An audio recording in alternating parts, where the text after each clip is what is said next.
Ya, bueno. AZ Legal, el podcast de Albagli Saliasnik. Te mantenemos al tanto de las últimas novedades y tendencias que dominan la industria, desde innovación y tecnología hasta análisis de mercados y actualidad legislativa. Todo esto y más de primera fuente. Hola, soy Jocelyn Aros, abogada, directora del área laboral de acá AZ. Estamos junto a Dani, a Seba y a Felipe. Los invito en este nuevo podcast que estamos grabando en que vamos a conversar de distintos temas, ¿cierto? Así es, y en el capítulo de hoy día vamos a hablar sobre aquellas leyes que no prendieron por distintas razones, porque fueron rechazadas, otras que están durmiendo. Felipe nos va a contar una que está durmiendo desde que está... Pensé que Felipe estaba durmiendo.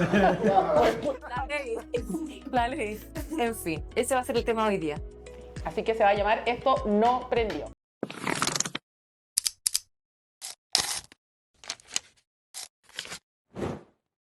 Feli, ¿tú qué nos puedes contar? Yo les tengo preparado un tema que definitivamente no prendió. Y ya años sin prender y no tiene para cuándo prender esta cuestión.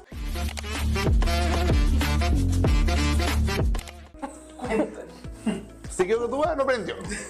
No quedó claro, Felipe, pero por eso no sé de qué se trata. Aclarado lo anterior, mi tema es la reforma procesal civil. No sé si han escuchado hablar de ese mito urbano, así como la rubia de Kennedy. Por ahí, por ahí. Pero Sí. bueno, Muchos años. muchos años, bueno. Muchos años. O sea, usted me entenderá, cuando nosotros estábamos en la universidad. ¿Quién es ese tú? No, también, no, eso no entenderá los juegos. Igual ubícate. Ah, perdón, director. Bueno, volviendo al tema, cuando nosotros estábamos en la universidad, así como eso en 2012, se corría la voz. No, ustedes no, estoy hablando con Sebastián. Sí, yo no. No. Yo sí. Sí, la Dani dice que estaba muy de moda todo esto de la reforma procesal civil, de que iba a cambiar todo el sistema, un sistema oral, que iba a poder cobrar tu plata en 24 horas, etcétera, etcétera. Yo cuando estaba en la universidad me dijeron más encima que iba a tener que estudiar 2 veces procesal porque iba a tener que estudiar el código antiguo y el nuevo que está a puertas de ser, etcétera, etcétera. Pasó que el segundo no vendí nada, el tercero no vendí nada, no vendí nada y tampoco de la reforma procesal civil. Aclarado esa cuestión. En cuarto tampoco, quinto, y hasta el día de hoy, después de 10 años de experiencia profesional, sigue sin prender. ¿Y cuáles eran los grandes lineamientos de esa reforma? No, Aparte de la oralidad. Que no la estudió, porque nunca se... Ya. Pues se acaba de decir que no estudié. Cuando prenda, lo estudio. No, pero se tenía que ver con que hacer un procedimiento más concentrado, que ya no hay preeminencia a la discusión oral, que hacer básicamente como los juicios que ves tú. O sea, podría hacer una capacitación en tu calidad de directora experta en litigios laborales. Perfecto. Cuando prenda. ¿Por qué tú dices que no prendió esto? No, porque en el fondo no hay ninguna razón de por qué esta cuestión que supuestamente está lista para el 2012, después de... ¿Cuánto? Las matemáticas me frenan a eso. 13 años. 13 años, gracias Daniela. Exacto. Después de 13 años sigamos donde está. Entonces, y la verdad es que tampoco se habla mucho de que esto vaya a cambiar. O sea, al contrario, como que todo parece ser todavía más escrito y como que se dictó la ley de tramitación virtual y como que todos quedamos felices con eso y chao la oralidad. Sí, y es bien raro porque desde el punto de vista penal o en mi caso laboral, la oralidad ha funcionado súper bien finalmente. Sí. Entonces, habrá sido como un tema de recursos quizás. Sí, es el mito que se hizo, pero también es difícil saberlo. La verdad es que dejemos que esto no aprendió. Perfecto. ¿Y en tu caso, Dani? Bueno, yo les traigo una ley que fue rechazada en marzo de este año, que tampoco prendió, pero esta ley viene arrastrándose en su discusión desde el año 2017 en el entonces diputado José Antonio Kast, la ley antipituto. Así fue conocida, de hecho, como que prendió más el concepto antipituto por redes sociales que el propio contenido de la ley. Y que lo que pretendía esta ley era restringir de cierta forma a aquellas personas que tenían vínculo de parentesco para que no ingresaran a instituciones del Estado. Esa era la finalidad. Entonces, la idea era como prevenir el nepotismo y favorecer entonces la transparencia de la administración pública. ¿Por qué no aprendió? yo lo reduciría en 3 razones. La principal yo creo que por la que se rechazó, de hecho, quizás porque había muchos cuestionamientos de su constitucionalidad. Precisamente porque se cuestionaba qué pasaba con el derecho de trabajo o la igualdad ante la ley que tenían las personas que por el solo hecho de ser pariente de una autoridad, por ejemplo el presidente de la República, un senador o un diputado, no podían acceder a cargos públicos. Entonces ahí se planteó una cuestión de constitucionalidad, fue uno el argumento entonces por lo que se rechazó. Entonces, ¿en qué está hoy día? Bueno, ya lo adelanté, se rechazó y está archivada de este año. Sí. Ganó el nepotismo. Ganó la libertad de trabajo. Ganó la libertad de trabajo, pero además no olvidemos que había normas que regulaban esta situación. En la Ley General de Base, en la ley de el Estatuto Administrativo, ya había normas. Eso te iba a preguntar, ¿qué es lo que hay o qué es lo que en el fondo, o existe otra normativa o proyecto de ley que vaya también en ese camino? Hay normas, como bien los dije, en el Estatuto y también en la Ley de Base. Ahí hay 2 normas, de hecho, que tratan sobre estas restricciones de ciertas personas que están vinculadas con parentescos con ciertas autoridades, pero en la misma institución, cuando son superiores jerárquicos. Quizá ahí está como un poco más restringido y no está tan amplio como lo quería abarcar esta ley que, como ya sabemos, no aprendió. Perfecto. Igual, como están los tiempos hoy día, una de esas sería bueno reactivarla tal vez. Sí, con pero todos yo sigo los casos. confiando en la libertad de trabajo. Yo también. Perfecto. En la medida que se declare, siento que sea transparente, pero bueno, de repente esto tiene estos vaivenes políticos. ¿De qué lado estás? De la libertad.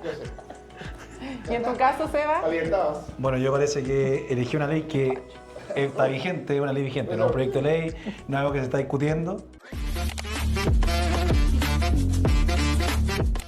Pero para mí es una ley que no prendió porque es una ley mal diseñada y que tiene como un incentivo perverso, para mi punto de vista, que es el impuesto verde al parque automotriz.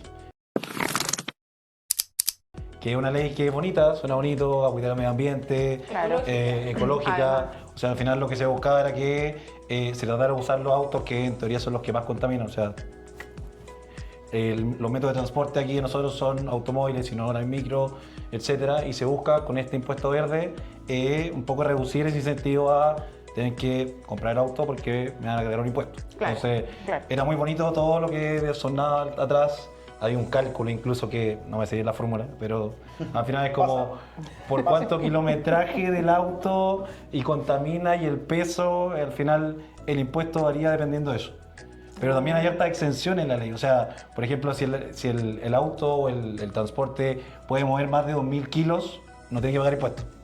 Las micro no pagan impuestos. Puros Corsa. O sea, los Spark. los autos de las personas normales, comunes y corrientes, son los que pagan impuestos. Claro. Entonces, al final me pasa que yo creo que una ley del 2014, o sea, 2014 yo creo que había temas medioambientales, pero sobre todo el tema automotriz no era tan como moderno, por así decirlo. O sea, ahora tenemos Tesla, tenemos cosas, tenemos casi autos que vuelan. En todo caso, quiero aclarar que no es mi caso el que estaba nombrando Sebastián. Y ese es el otro punto. O sea, al final aquí se busca incentivar alguna forma alternativa, pero se deja mirar el punto que la forma alternativa es mucho más cara. O sea, comprarte un Tesla, ¿cuánto saldrá un Tesla? Como... No te... Los autos eléctricos son carísimos, están como sobre los 36 millones. Sí, pues entonces, desde mi punto de vista, esto no... Caro ser ecológico. Caro, carísimo. Hay que tener Entonces yo, suficiente plata para poder si ustedes me ser preguntan, verde. yo veo aquí un O puedes incentivo caminar también, distinto. no sé, lo pongo ahí sobre el...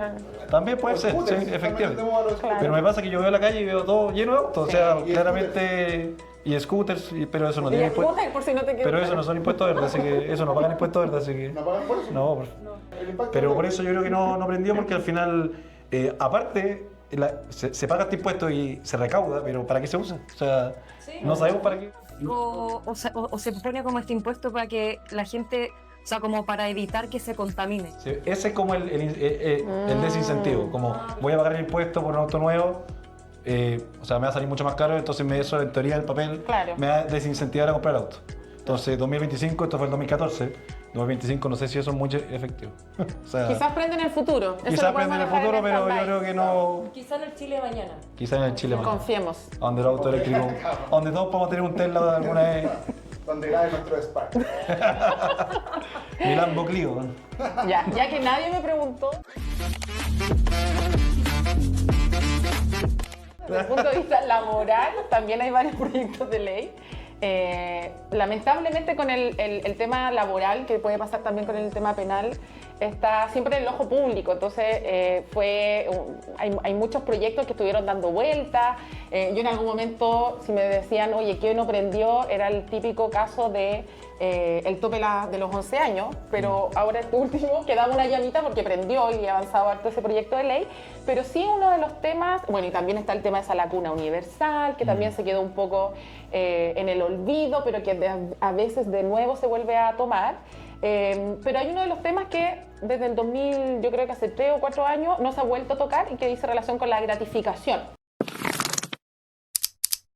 Como para no latearlos, perdón. Por favor.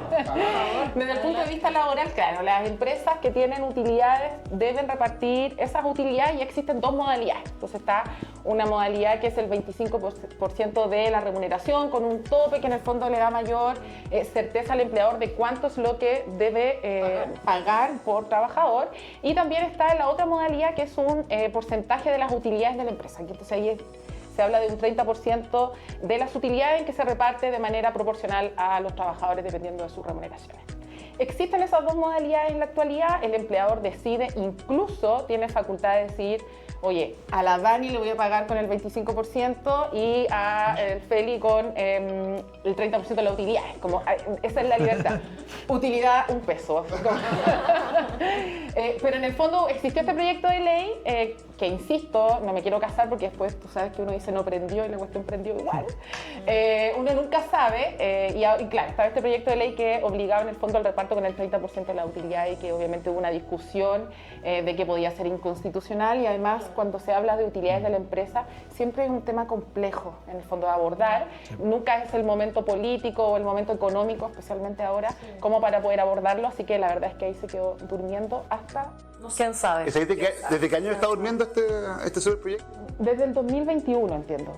Se ha vuelto, existen varios proyectos que vuelven y salen, pero finalmente nunca más se volvió a hablar de esto. Entonces yo creo que tiene que ver con el tema económico finalmente que estaba... Sí, así es. Bueno, y muy buenos los temas de todos, claramente, súper interesante todo. Pero yo creo que hay que elegir un ganador, un tema que definitivamente no aprendió.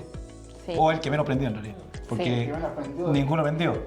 Y si me preguntan a mí, yo creo que el que menos aprendió fue el de Felipe. O sea, Es que Felipe, como siempre... aparte de que Felipe no prende, Yendo pocazo, güey. aparte de que Felipe no prende con agua, yo creo al contrario. Mira, sí, yo creo que quizás tu tema puede ser también uno de los que menos prendió, porque además se transformó en ley. O sea, no estamos hablando de proyecto ni de iniciativa. Claro. Así que es mi opinión. No sé qué opinan ustedes. La verdad que el tuyo prendió poco, pero yo creo que el que menos prendió fue el de la Dani. O sea, hacer un proyecto de ley con un título, buen título en todo caso, pero Sí, que ahí. de cosas que ya existían y que la otra mitad eran inconstitucionales, bastante poco prendedor. Yo al menos voto por el tema que nos trajo Felipe. Es obvio que no aprendió. También me tocó en la universidad que tuve que estudiar 2 códigos prácticamente, uno inexistente y el otro que existía. Así que sí, voto por el tema de Felipe. Tienes razón. Perdón, prende poquito. uno Veamos nunca lo sabe. que puede pasar. Uno nunca sabe. En una de esas. Uno Prende. nunca sabe. Bueno, y ahora nos podrían comentar ustedes mismos qué opinan sobre qué podría ser el otro tema que todos nosotros vamos a comentar en el capítulo siguiente. No sé qué les parece. Tenemos mucho tema además, así que nos Demasiado. gustaría saber la opinión de ustedes también. Así es. Eso, muchas gracias por acompañarnos. Nos despedimos aquí Dani, Seba y Felipe y nos vemos en una próxima oportunidad. No olviden seguirnos en LinkedIn, en Spotify, en Instagram y en todas las demás redes sociales en las que estamos. Un abrazo grande y nos vemos en un próximo capítulo.